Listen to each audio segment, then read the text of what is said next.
pessoal, bem-vindos, então, à aula sobre o recurso de apelação, tá? Então, gente, situando vocês, o recurso de apelação, ele está previsto no artigo 1009 a 1014 do CPC. Quando que nós vamos utilizar o recurso de apelação? Então, vamos falar do cabimento. Conforme o 1009 caput, conforme o artigo 1009 caput da sentença cabe a apelação. Ou seja, né, sentença é aquela decisão lá que está definida no artigo 203, parágrafo 1º do CPC, né, como a decisão do juiz de primeiro grau, que seja com ou sem resolução de mérito, ele vai colocar fim à fase de conhecimento, ele vai extinguir a execução, tá? Então, da sentença cabe a apelação. Só cuidar, por exemplo, né, gente, a sentença lá nos juizados, porque lá no juizado especial da sentença não cabe o recurso de apelação, e sim o recurso inominado, aquele recurso sem nome, tá? Então, olhem comigo o 1009 caput, da sentença cabe apelação. Vamos cuidar ainda no que tange ao cabimento, a previsão do parágrafo 1º, que são as chamadas preliminares de apelação. O que significa o preliminar de apelação? Elas servem para atacar decisão interlocutória proferida na fase de conhecimento, que não coube agravo de instrumento. Então, olhem só, nós vamos ver lá que conforme o parágrafo único do artigo 1015, se a decisão interlocutória, ela é proferida, tá? Em processo de execução de título executivo extrajudicial, processo que está na fase de liquidação de sentença, processo que está na fase de cumprimento, né, de sentença ou processo de inventário, cabe contra qualquer decisão interlocutória o agravo de instrumento. Agora, se for processo de conhecimento, para caber o recurso de agravo de instrumento, a decisão interlocutória tem que versar sobre matérias do 1015, tá? Então, o que acontece? O processo começa com a petição inicial e termina com a sentença.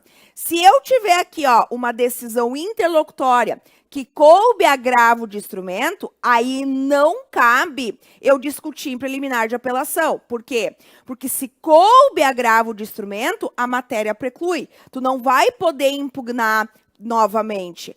Agora, se essa decisão interlocutória, né, proferida aqui na fase de conhecimento, ela não se enquadrou ali no rol do 1015, não cabe agravo. Então, o que tu vai ter que fazer? Naquele momento, tu não pode recorrer.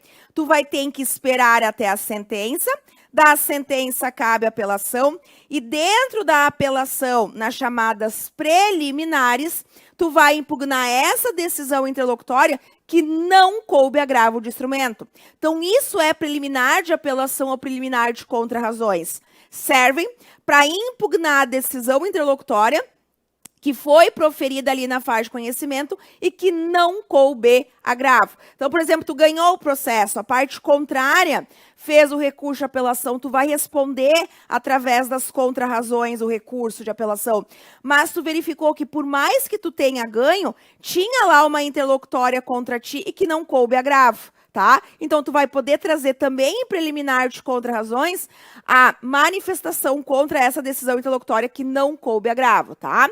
Então, olhem o parágrafo 1º. As questões resolvidas na fase de conhecimento, se a decisão a seu respeito não comportar agravo de instrumento, não são cobertas pela preclusão, ou seja, tu vai poder impugnar em um momento posterior. E devem ser suscitadas em preliminar de apelação, eventualmente interposta contra a decisão final ou nas contra-razões. cuidar ainda, gente, a previsão do parágrafo 3º do artigo 1009. Se lá na sentença o juiz se manifesta sobre matéria do 1015, eu vou impugnar no recurso de apelação. Ai, prof, mas matéria do 1015 é agravo de instrumento. É agravo de instrumento se for mediante decisão interlocutória. Sentença é apelação. Tudo que tiver na sentença, tu vai impugnar na apelação. Então, exemplo, ó, processo começou com a petição inicial e terminou com a sentença. Lá na sentença, o juiz se manifestou sobre matéria do 1015, tá? Por exemplo, lá na sentença, o juiz revogou o benefício da gratuidade da justiça. Então, sentença, apelação. Olhem o que fala o parágrafo 3º do 1009. O disposto no caput, ou seja, a sentença cabe apelação, aplica-se mesmo quando as questões mencionadas no artigo 1015 integrarem capítulo da sentença. E a gente cuida ainda o 1013, parágrafo 5º do CPC, que diz que lá, se lá na sentença o juiz conceder, confirmar ou revogar tutela provisória, eu impugno dentro do recurso da apelação. Ai, prof, mas tutela provisória é agravo de instrumento? É, se for mediante decisão interlocutória. Porque se lá na sentença o juiz confirmar, conceder ou revogar a tutela provisória, eu impugno dentro do recurso de apelação. Olhem o 1013, parágrafo 5º, ó. O capítulo da sentença que confirmar, conceder e revogar a tutela provisória é impugnável na apelação. Bom, falando disso, nós já vimos, então, o cabimento, né? O cabimento, tá? Do recurso de apelação. Agora, vamos falar do procedimento, tá?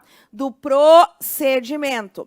E aí, gente, nós vamos lá para o artigo 1010. O 1010 fala que a apelação ela é interposta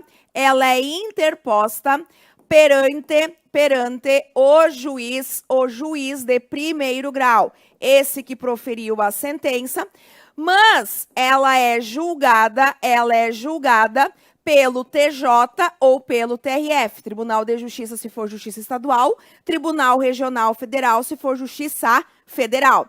Então, o que vai acontecer? Obrigatoriamente vai ter a folha de interposição. Por quê? Porque tu interpõe perante um órgão, mas quem julga é outro. Então, né, a apelação ela é interposta perante o juiz de primeiro grau, certo? Mas quem julga o recurso de apelação é o Tribunal de segundo grau, ou seja, o Tribunal de Justiça, ou TRF. Então, diz lá, ó.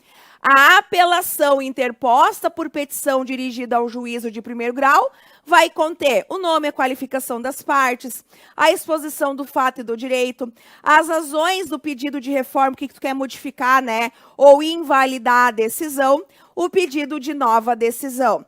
E como que ocorre o procedimento, tá? Vou trazer aqui 3 situações. Primeiro, então tem lá uma sentença, ok? Tu vai interpor a apelação perante, né, o juiz de primeiro grau, né? Esse juízo que proferiu a sentença. Conforme o 1010, parágrafo 1º, o juiz, então, intima o apelado, apelante é quem recorre, né? O apelado, a parte contrária, intima o apelado para oferecer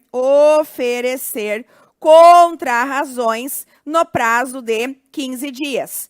Passou o prazo das contrarrazões, o juiz manda os autos ao TJ ou TRF, independentemente do juízo de admissibilidade. O que significa isso? Não é mais o juiz de primeiro grau que analisa se estão presentes os requisitos, tá, de admissibilidade do recurso de apelação. Então, olhem aqui, ó.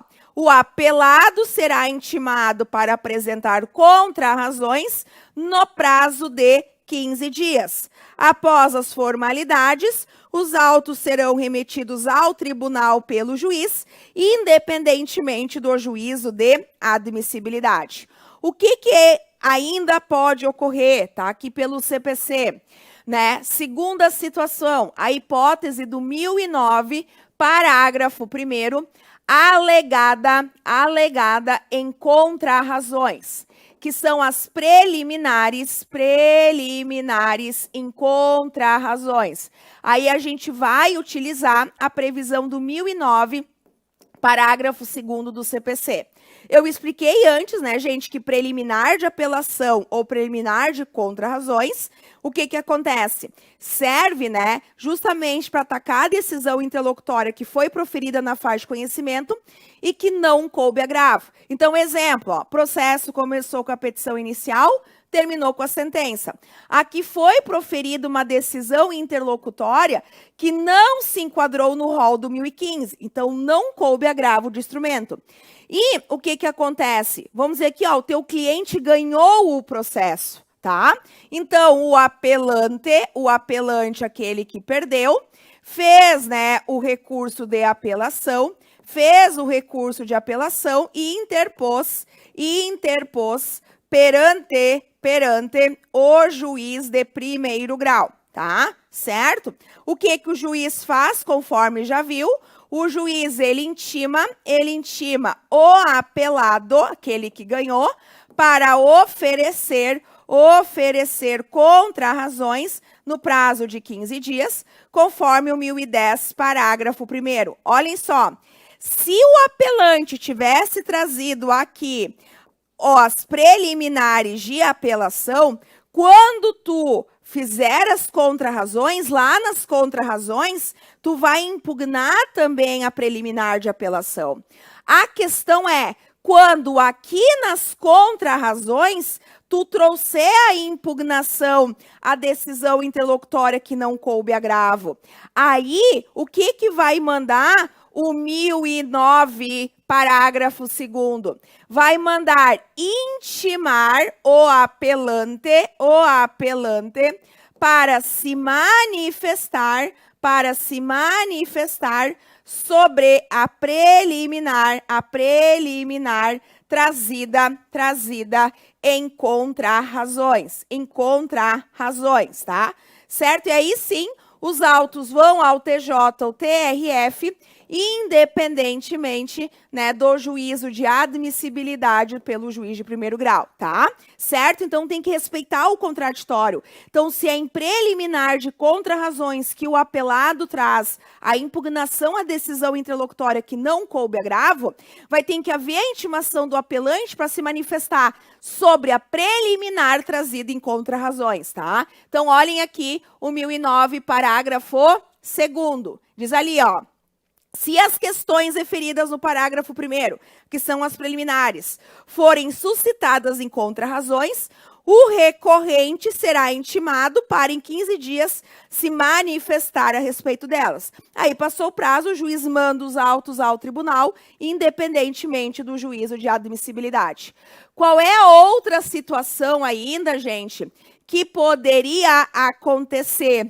Caso ocorra, tá, a interposição do recurso adesivo. Então, olhem só, vamos dizer lá que o autor fez um pedido de dano material e dano moral, lá na petição inicial. Lá na sentença, o juiz julgou parcialmente procedente, tá? E condenou o réu tão somente a dano material. Beleza, tá? Não condenou o réu em dano moral. Ok, diante dessa sentença, no meu exemplo aqui, tão somente o autor apela dentro do prazo legal de 15 dias, a contada a intimação, para quê, né? Para o tribunal condenar o réu, né? Também em danos morais, tá? Certo? E essa apelação, ela é interposta, né, perante o juiz de primeiro grau.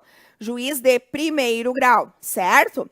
Beleza. Diante da apelação, o juiz intima o apelado para oferecer contrarrazões no prazo de 15 dias, conforme lá, né, o artigo 1010, parágrafo 1º.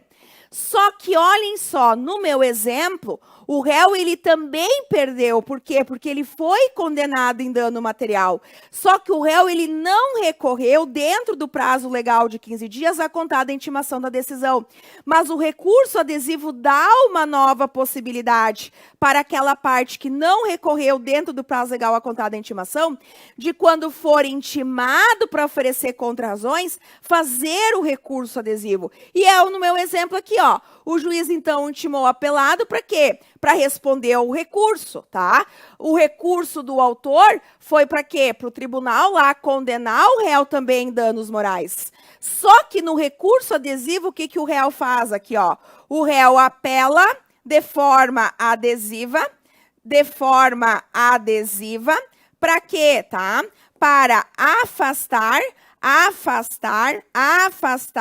os danos materiais. Então, olha só, diante da interposição do recurso adesivo, o 1010, parágrafo 2º, vai dizer que tem que ocorrer a intimação do apelante, para quê, tá? Do apelante para oferecer contra-razões ao recurso adesivo, certo? Então, aí sim os autos vão ao TJ ou TRF, independentemente do juiz de admissibilidade. Então, se a parte contrária fez o recurso adesivo, tem que haver intimação, né, da outra para justamente fazer, né, contra-razões ao recurso adesivo. Então, olhem aqui, ó. Se o apelado interpuser apelação adesiva, o juiz vai intimar o apelante para apresentar contra-razões. E aí, passou o prazo das contra-razões, inclusive ali do recurso adesivo, o que que acontece? Os autos são remetidos ao juiz, né? Pelo juiz ao tribunal, independentemente do juiz de admissibilidade. Então, pode ocorrer essas situações aqui pelo CPC, tá? Regra, proferidas sentenças, partes intimadas, né? Apelando, a parte contrária, o apelado, é intimado para oferecer contra-razões no prazo de 15 dias. Passou o prazo das contra-razões, o juiz manda os autos ao TJ ou TRF para julgar, independentemente do juiz de admissibilidade. Se, porventura, lá nas contra-razões, o apelado impugnar a decisão interlocutória que não coube agravo, ou seja, trouxer preliminar de contra-razões, tem que haver a intimação do apelante para se manifestar no prazo de 15 dias sobre as preliminares de apelação, tá? E se a parte interpor o recurso adesivo, tem que haver a intimação, né, do apelante ali, né, que apelou dentro do prazo legal de 15 dias a contar da intimação da decisão, para também oferecer contra-razões ao recurso adesivo, tá? Bom, então tá. Então, os autos foram remetidos ao juiz pelo juiz ao tribunal. Chegou o recurso no tribunal. Olhem aqui, ó. Recebido o recurso de apelação no tribunal e distribuído imediatamente o relator vai decidir monocraticamente o recurso apenas nas hipóteses do artigo 932, inciso 3 a 5. Gente, a regra é que o recurso de apelação ele seja julgado pelo órgão colegiado do tribunal, tá? Exemplo, 3 desembargadores julgam o meu recurso de apelação.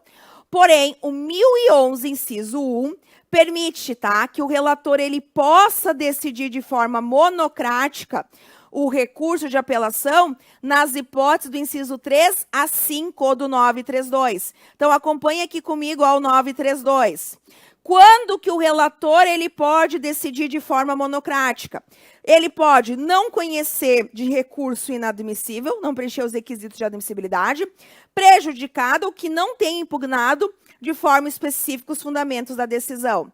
Isso aqui ele nem admite o recurso, tá?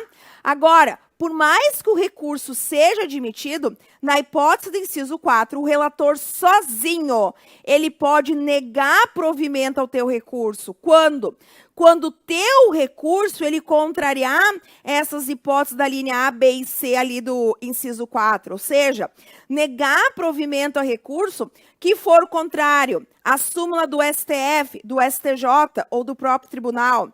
Negar provimento a recurso se ele for contrário ao acórdão proferido pelo STF ou STJ em julgamento de recursos repetitivos. Ele pode negar provimento ao recurso que for contrário a entendimento firmado e incidente de resolução de demandas repetitivas ou assunção de competência. E em sentido contrário, da hipótese do inciso 5, o relator ele pode sozinho, não é a regra, né? Mas aqui ele pode sozinho dar provimento ao teu recurso se a decisão contra a qual tu recorreu, ela que é contrária à súmula do STF, do STJ ou do próprio tribunal, ela que é contrária a acórdão proferido pelo STF ou pelo STJ em julgamento de recursos repetitivos, ou ela que é contrária a entendimento firmado incidente de resolução de demandas repetitivas ou assunção de competência, tá? Então, se não for o caso do relator decidir de forma monocrática, certo? Ele vai elaborar o voto para julgamento do recurso pelo órgão colegiado. E aí, julgando a apelação pelo órgão colegiado, eu tenho lá, né, o julgamento de um acórdão. Importante, gente, mencionar, tá? Quanto ao efeito regressivo da apelação. O que significa isso? Uma vez que o juiz, tá? Ele ali publicou a sentença, enfim, por mais que a parte ela interponha o recurso de apelação, por mais que o juiz verifique que ele está errado, ele não pode voltar atrás. O efeito regressivo significa a possibilidade de o juiz, né, se retratar diante da interposição do recurso de apelação. Porém, pelo CPC, eu tenho 3 situações que autorizam que o juiz, diante da interposição da apelação, ele volte atrás, tá? Quais são as situações? O 331, que é o indeferimento da petição inicial, tá?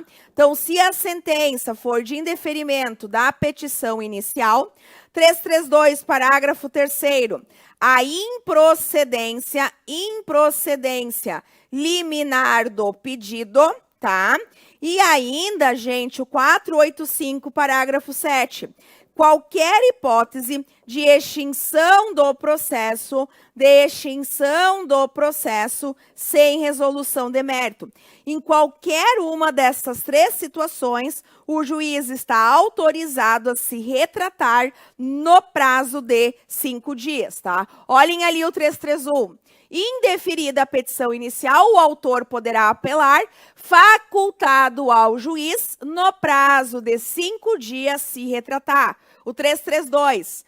Nas causas que dispensam a fase instrutória, o juiz, independentemente da citação do réu, julgará liminarmente improcedente o pedido. Enfim, parágrafo 3º. Interposta a apelação, o juiz poderá se retratar no prazo de 5 dias. 485. O juiz não resolverá o mérito quando? E aí tem o parágrafo 7. Interposta apelação em qualquer dos casos que tratam os incisos deste artigo, o juiz terá 5 dias para se retratar, tá? Nós temos ainda o efeito suspensivo da apelação. A apelação, gente, ela é exceção hoje pelo CPC. Por quê? Porque a apelação, em tese, é o único recurso que teria o efeito suspensivo automático, tá? Tu apelando contra a sentença ela não surte efeitos. Essa é a regra, ó. A apelação terá efeito suspensivo.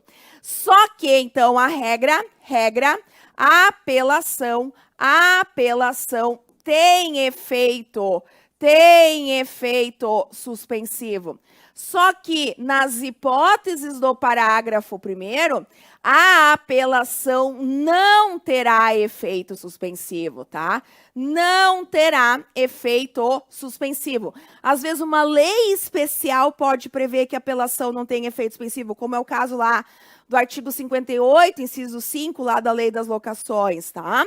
Então, diz aqui, ó, além de outras hipóteses previstas em lei, tá? Então, uma lei pode prever que a apelação não tem efeito suspensivo, começa a produzir efeitos imediatamente após a publicação a sentença que homologa a divisão ou demarcação de terras, se condenar o réu a pagar alimentos, se extinguir sem resolução de mérito ou julgar improcedente os embargos do executado, se julgar procedente o pedido de instituição de arbitragem, se a sentença lá confirmar, conceder ou revogar a tutela provisória ou decretar a interdição. Qual é a consequência de quando a apelação não ter efeito suspensivo automático? Está lá no parágrafo 2º. O apelado, aquele que ganhou, pode dar início ao cumprimento provisório. Por que cumprimento provisório? Cumprimento definitivo é quando eu tenho a decisão transitada em julgado. Cumprimento provisório é quando foi interposto o recurso, mas o recurso não tem efeito suspensivo, ou seja, a decisão surte efeitos. Se a decisão está surtindo efeitos, aquele que ganhou pode dar início ao cumprimento provisório. Então, diz lá, ó, nos casos do parágrafo 1º, quando a apelação não tem efeito suspensivo automático, o apelado poderá promover o pedido de cumprimento provisório depois de publicada a sentença, tá?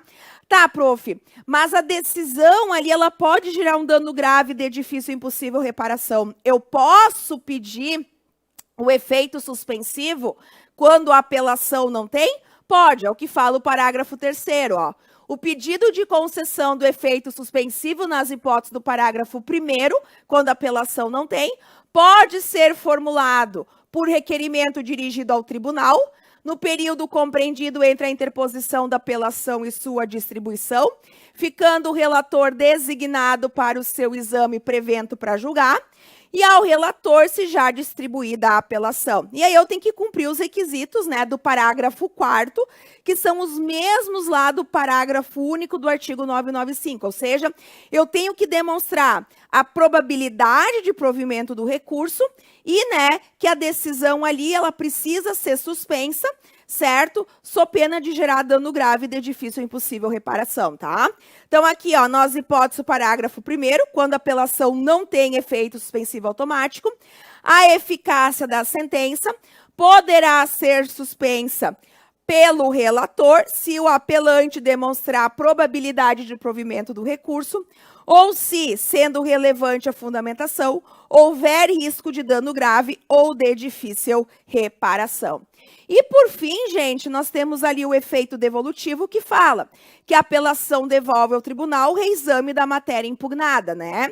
Ou seja, o efeito devolutivo ele é analisado numa perspectiva da extensão, que devolve ao tribunal o reexame daquilo que foi objeto de impugnação. A decisão, né, conforme o artigo 1002, ela pode ser impugnada no todo ou em parte. Exemplo, pedir dano material e dano moral. Ganhei os dois, eu não vou impugnar nada, né? Ganhei do jeito que eu queria. Pedir dano material e dano moral. Não ganhei nenhum dos dois, vou impugnar os dois, né? Eu quero os dois. Pedir dano material e dano moral. Ganhei apenas o dano material e não ganhei dano moral, eu vou impugnar somente ali no que tange ao dano moral. Então, o efeito devolutivo devolve ao tribunal o reexame da matéria que está sendo impugnada. Porém, tem ampla profundidade. No que tange ao capítulo impugnado, pode ser analisado tudo pelo tribunal. Então, diz aqui, ó.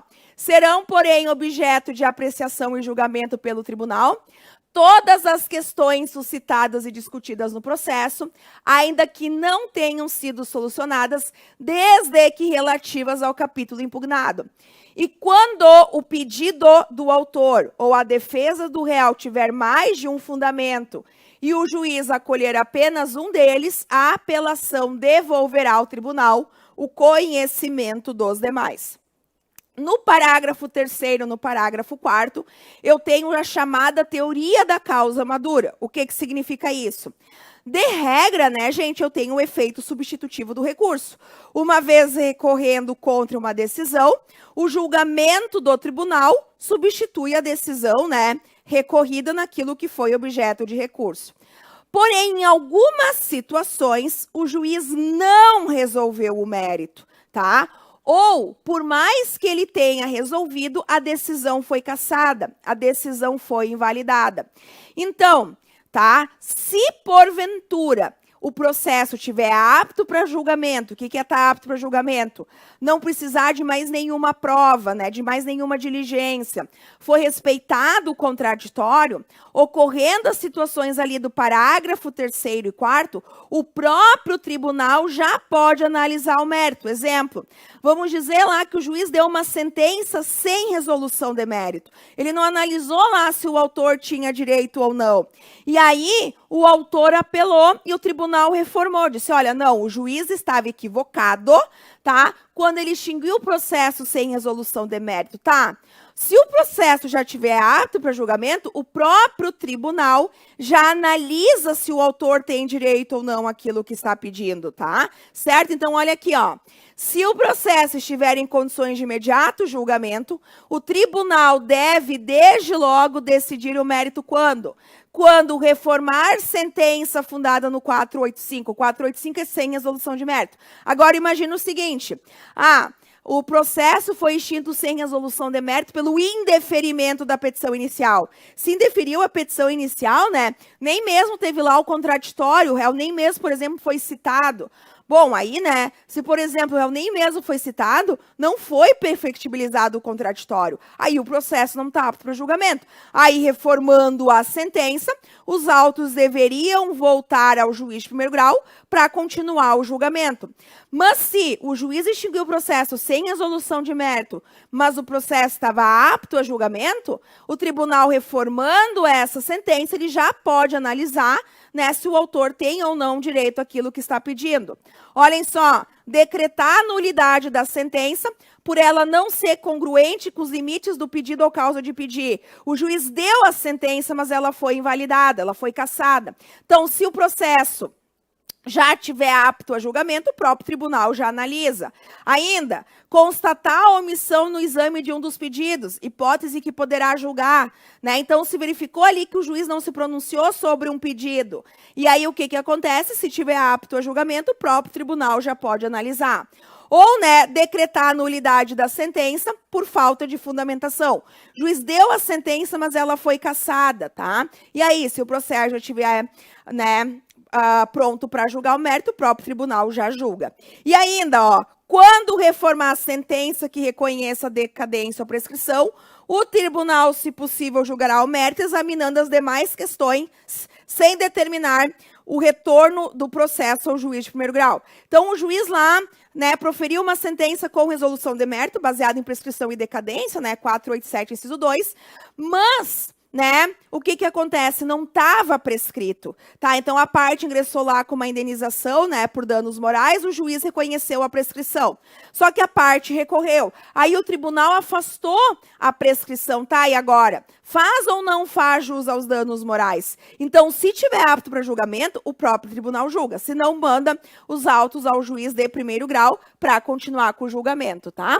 E por fim, né, gente, o 1014 fala, certo? Que hoje, né, que lá em sede de apelação eu não posso inovar, tá? Ou seja, né, olhem aqui o 1014. Deixa eu puxar aqui, 1014. Diz ali, ó, as questões de fato não propostas no juízo inferior somente poderão suscitadas na apelação se a parte provar que deixou de fazer por motivo de força maior. Então, gente, essa foi o nosso recurso de apelação. Tchau, tchau.